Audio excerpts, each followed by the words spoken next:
All our knowledge begins with the senses, proceeds then to the understanding, and ends with reason. This is words by Immanuel Kant, a book by him in the Critique of Pure Reason. So what does this mean? So knowledge, it originates from senses. It means that we need sensory experience so that active learning can happen, right? So where does audiovisual comes in? So we use audiovisual to give more reason, understanding to the young learners. And why this is relevant to the Gen Zs and the Gen Alphas? It's because they process information through multimodal channels, benefiting from sensory-rich education. Let me give you a history lesson. In front of you right now is the magic lantern. This was invented in the 1800s. So in the 1800s, we use magic lantern was invented. This was used in a science classroom in the 1886 by Santa Clara University, California. So can you imagine? It was way back in the 17th centuries that we used audiovisual to learn and to show the learners on every topic, especially science. So, show of hands, whoever learned by using OHP or been in a class using OHP. So I know all of you are already old already. Right. So, you imagine, OHP was back then, this was invented way back in the 1800s actually. So, yeah, 1800. So, are we still using OHP in classroom? No, right? But we do use visualizers. I personally know some lecturers, they still want OHP because of the way they teach, right? So they use visualizer, they like to write down things, they like to show the learners how to draw, maybe perhaps, rather than just showing the slide. So it goes way back, actually 45,000 years ago. There's a research done that this painting was in a cave in an Indonesian island, was one of the first visual representation. This is a wild pig in a cave. So can you imagine that visual is not new, it's something that was way back in the 4500 years ago. Let's go back and see. In 2025, the Malaysian population by generation. Show of hands. Is there any silent generation? No? How about baby boomers? No? Gen X. So other people, where are you here? Are you millennials? Oh, so same as me, millennials. I see someone showing his hands. So, what I'm trying to say here, Gen Alpha and Gen Z is 23%, right? What does this mean? It means that 46% of the Malaysian population is Gen Zs and Gen Alpha. Can you imagine? Half of the population, almost half of the population is Gen Zs and Gen Alpha. What does this mean? I'll show in the next slide. So this is what happens during a classroom, right? There's a student in front or teacher using blackboard. May I know if whether some of the universities are still using whiteboards? Still, right? Other than using slides, we still use whiteboards. Back then, we still use blackboards. So this is what we see in a K-12 classroom, right? The teacher being in front, the students listening to the teachers. So when we teach the Gen Zs or Gen Alphas, does this occur? Does this happen? When you ask questions, they will raise their hands and ask you or give good answers. Does this occur? Show of hands. No, right? So usually, even me myself, if I ask a question, they'll just keep quiet. The Gen Zs, the Gen Alphas. Correct me if I'm wrong. But that's usually what happens during classrooms. So where am I getting here? Are we supposed to be like this so that they can engage with us more? Are we supposed to be like a performer? Is that the reason why they are not paying attention to us? Or, if we are trying to perform, but there's no audience, it's going to be like this, right? So how do we engage with students? How do we engage with the young learners? Are educators, in some sense, performers? Yes? Show of hands. Yes. If you agree with me that educators, in some sense, are performers. Show of hands. I think everybody can agree with me, right? I'll just, maybe everybody, would you try to engage with me? Just scan this QR code and then I'll just have a moment with you guys. Because during my lectures or during my talks, I really love to engage with all the audiences, even though you can't speak. But maybe perhaps if you can just scan this QR code and answer a few questions, and I'll just see in my phone your answers to these questions. Just a simple question, just 2 questions. Whether you think that educators are performers, or, and then there's another question where you can write down your opinion on that matter. So I'll just open the responses. Okay, I have 8 responses at the moment. So two people at the moment says no. I don't know why, but maybe perhaps they say that educators are educators, they're not performers. But it's your opinion. So there's 26 people say yes, right? Good. Let me just, I can't show you here because it's not online, but I can read it to you. So some of you are saying that it's a combination of some other jobs, right? Educators, it's coming in, there's a lot, right? So, let me read some really interesting one. Educators are disciplinarians. Educators are transformers. Right, I think that's correct. Educators are transformers, right? In a way, educators have to change. We're not like back then where our teachers tried to teach us just by reading textbooks, right? We don't need textbooks anymore. Not that we do not need textbooks. We need textbooks as a tool. But there's a more bigger tool other than textbooks that we need to use. So there's a study that teachers are framed as performers, right? So that 2 persons are now, there's a study saying that teachers are performers, right? This is not me saying. And then they say that critical pedagogy is to shape presence, storytelling, improvisation, and assemble work, right? So it benefits engagement. It also reflection and retention. But it also, there's a concern where about power, burnout, and unintended discourses to teachers, right? So what does this mean? I'm going to show you something. This is what our next generation is or are, right? Have a look at this.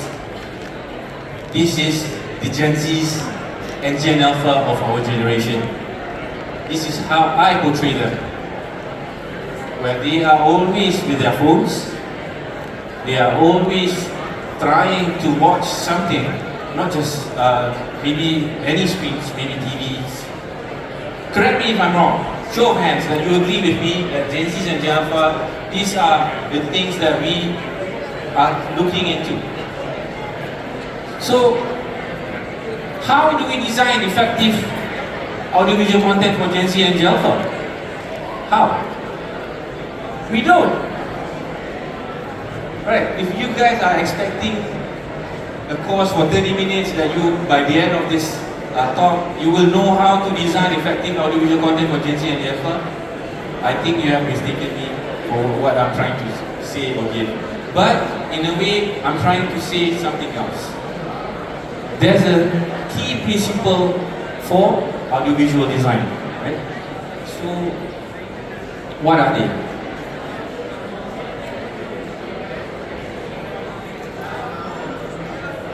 So it's brevity and chunking, right? So the young learners, they like micro-learning and short videos, right? There's a study say that this is to match their attention span. Right? They have a really low attention span. I believe it's below 10 seconds. So other than that, we need interactivity. I think everybody knows this. Everybody uses quizzes. Everybody use decision points, simulations. Why we do this is because we want a more active learning, right? Other than passive.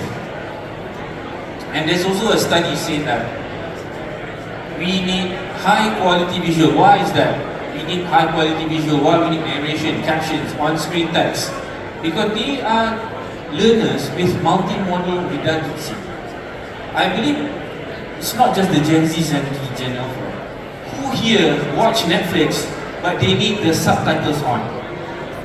Right? Why we need subtitles on? We can't understand what they're trying to say. We're not watching K-drama, right? But there's a need, because there's a study saying that we as human beings, we need multimodal redundancy. It's because we need to listen, we need to watch, and we need to hear. Right? So other than that, personalization and adaptivity. They are the one who love adaptive paths, branching. This is to tailor the difficulty and pacing to individuals. So this will increase relevance to their attention. I would like to say narrative and relevance just now. We need to put real world scenarios or storytelling. The key here is storytelling to increase meaning and transfer, especially for project-oriented tasks. So there's a way where we can interact with them by not just by storytelling, but also by giving them the opportunity to show or to give the way creatively how they can do project-oriented tasks. And furthermore, accessibility and production quality. We need clear audio, legible visuals and captioning. This is where the AI comes from, right? I believe everywhere we go, every talks that I go, they are talking about AI. AI this, AI that. We do AI. So for this kind of storytelling, maybe AI is relevant, right? So strategies for engagement with audiovisual content. Let me give you some strategies. Perhaps everybody knows this. It's something. It's not new, and it's not something that you should not know of, because it's just the use of short form videos. So in your lecture, using short form videos, I think everybody's using short form videos to show any content for the young learners to engage with. So platforms like TikTok, Instagram Reels, I believe a lot of K-12 students, they really love YouTube Shorts, right? Even my kids, they will just engage with YouTube Shorts. They will sit there 1 hour, not going anywhere, just scrolling YouTube Shorts. Show of hands, who agrees with me? YouTube Shorts.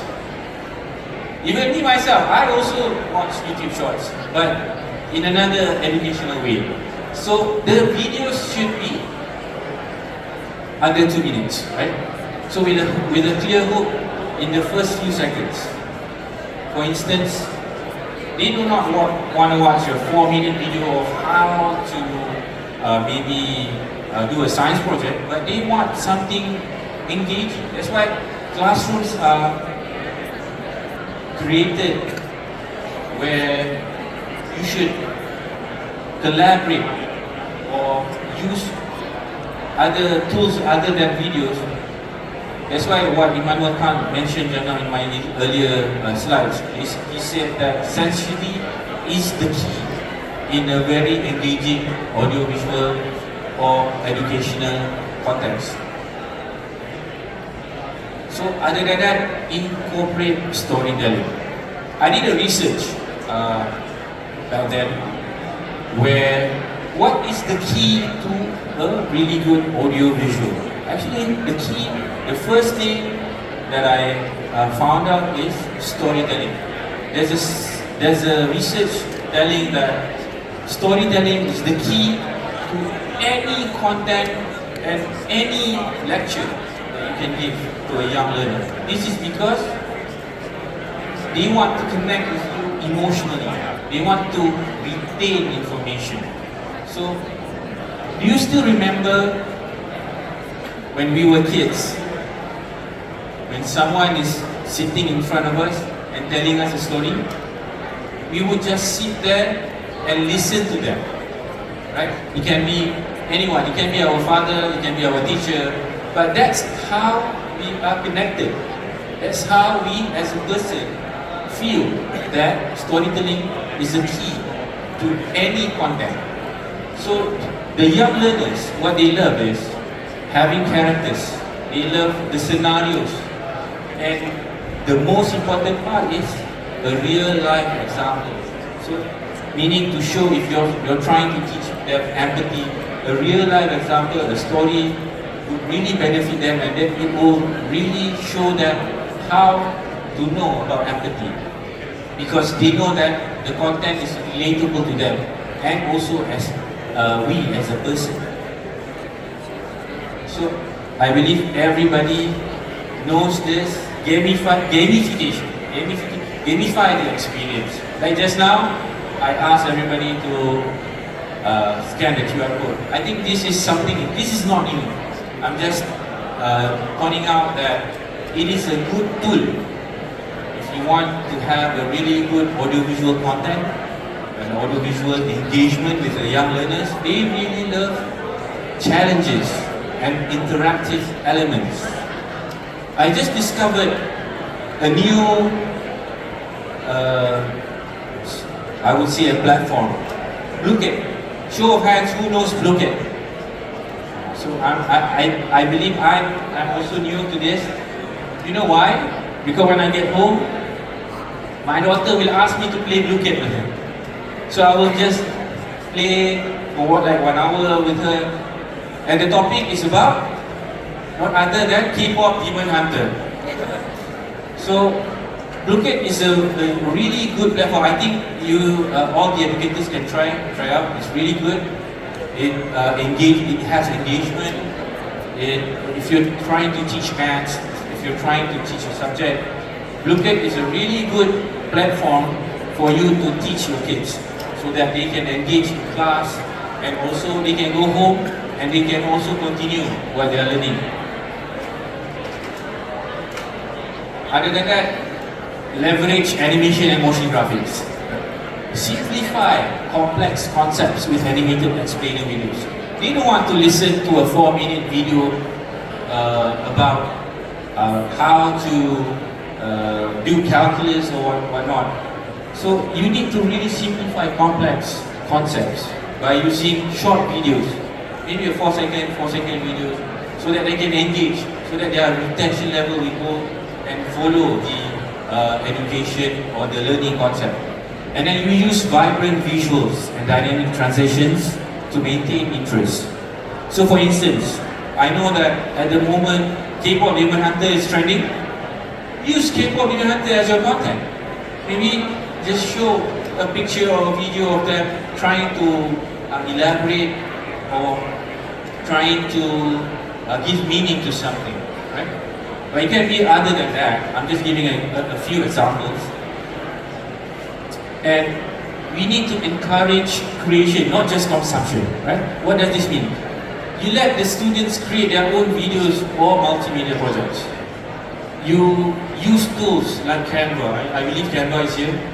I'm not promoting them, but Canva is a really good tool. I use it myself. It really shows how to be a designer even though you're not a good designer, right? And then flip Adobe Express for easy content creation. So it means that AI is coming to a point where all the young learners would love using AI if we let them create their own projects. So in classroom, I believe not just by giving a good lecture is important, but actually you need to let them engage and collaborate among their team members to have a really good multimedia project. So how do we go further from that? We need to integrate with social media. So after in a classroom where they are learning, maybe perhaps you can share the educational content to platforms they already use so that they can watch it again at home. And then you need to encourage discussion, sharing to build community engagement. They love sharing and they love comments. They feel and feed for comments, especially likes, right? I know everybody here use Facebook. Show of hands who have Facebook. No? Show of hands who have TikTok. See? So if you're a digital content creator or you post content online, I know that you love likes. Even IG, Instagram. So same goes to young learners. They love that engagement and that community telling them what they have shared, and then you give opinions or you share your emotions towards what they are trying to say. So other than that, I would like to emphasize on one important thing that I would love to say, which is media literacy. In every social media that we use and what we teach the young learners, Gen Zs and Gen Alpha, we really need to let them know the importance of media literacy. So I believe everybody knows about this. Don't share something that you don't know. Share things that are just correct. And then please always check the resources. So let me share with you my point of view from theory to practice, how I engage with the Gen Z Alpha with EV content. So I got the opportunity to teach a podcast workshop at a school. Right? It's an international school. It's called Spectrum International School in Putrajaya. So I got the opportunity to run a podcast workshop where I teach them the introduction to podcasting, planning, script writing, recording, editing, and also there's a presentation by the end of the day. Why we did this is because in Spectrum, there's a club called Media Club. So this Media Club teaches the students how the use of media is important in your everyday life.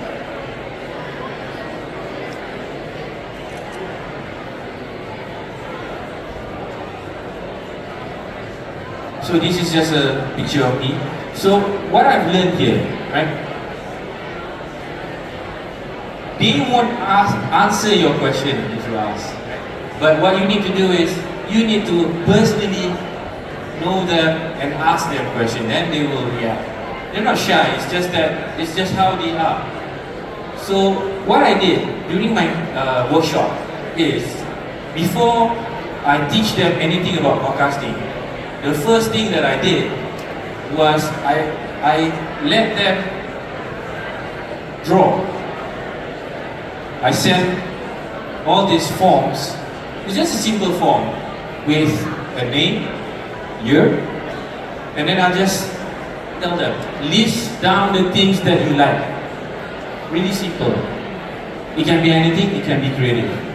And then next to it, I put a box, and as I ask them to draw something that you have in your mind right now. I would love to do it now, but during, I think time really is jealous of us. So I'm going to explain what I got from the forms that I spread throughout my podcast workshop. So this is a student named Sarah. So they will list down all the things that they like. For instance, sleeping. They would just write silly things, right?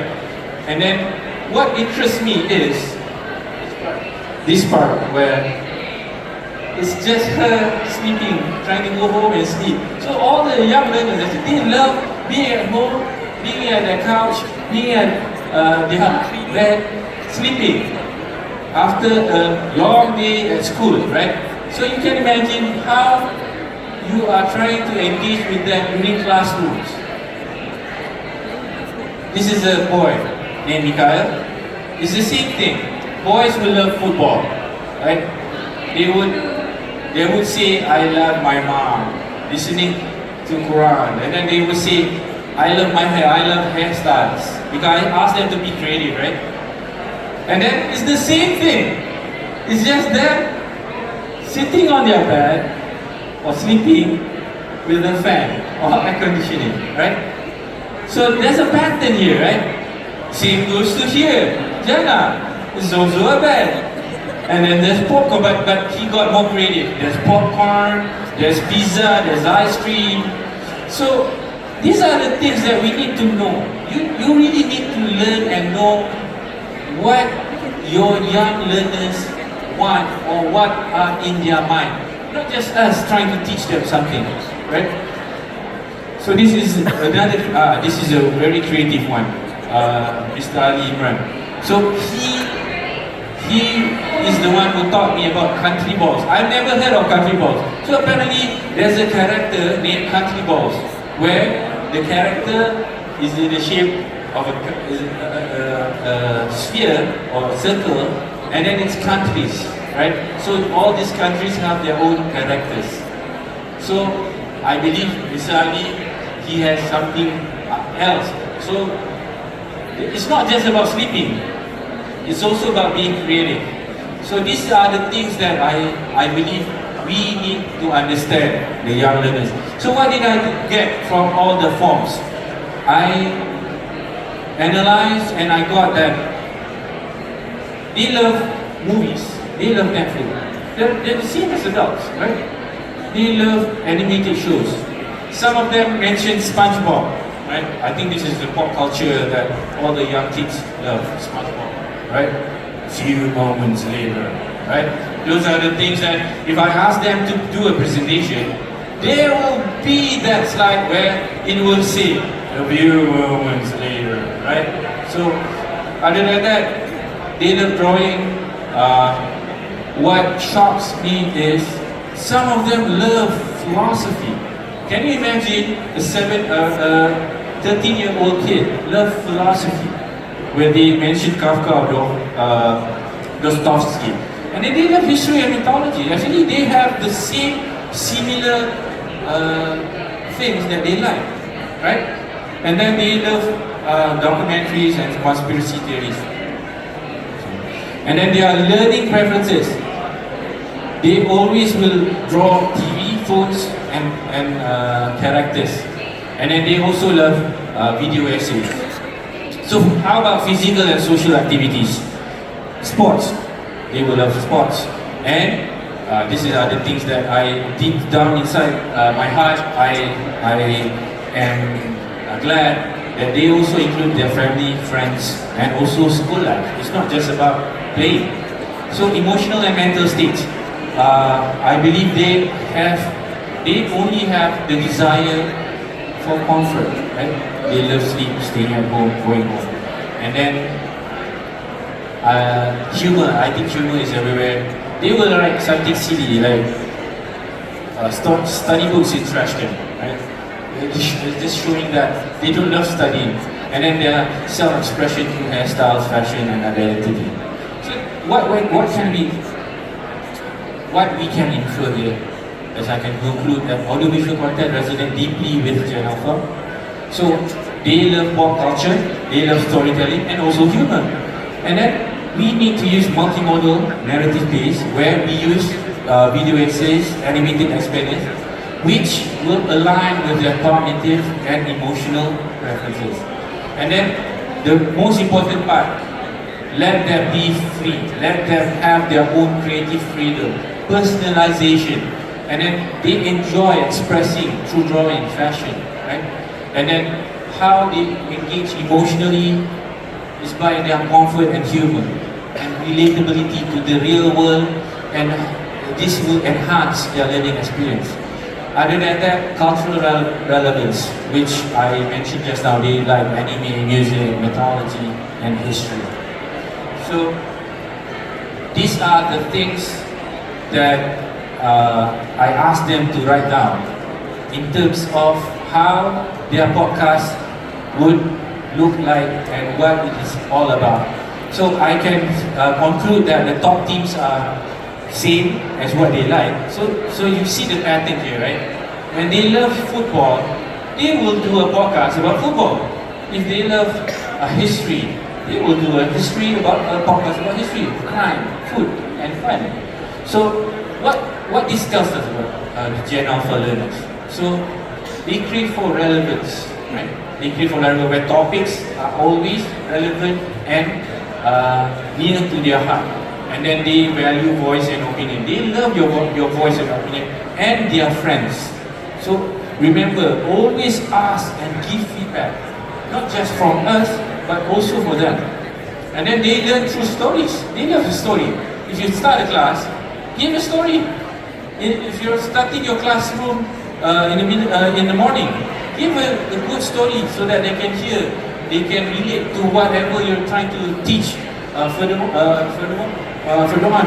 And then, as I mentioned, they are also emotionally aware. And then, last but not least, they are digitally native. Right? I think I'll just conclude from my side. We need to be dynamic, interactive, and personalized experience. We need to leverage from, just like I mentioned just now, short videos, storytelling, gamification, familiar platforms, focus on digital, visual, social, and foster connections. Any question and answer? But before that, I like to say one thing, right? This is what I am going to say. Teaching Gen Z and Gen Alpha isn't about having the flashiest videos or the most advanced tools. Those are just instruments. It doesn't matter. What truly matters is the story you tell and the performance. Because engagement starts with the educator, not the technology. If not, you just show the video and then you end your class. And by that, thank you for listening.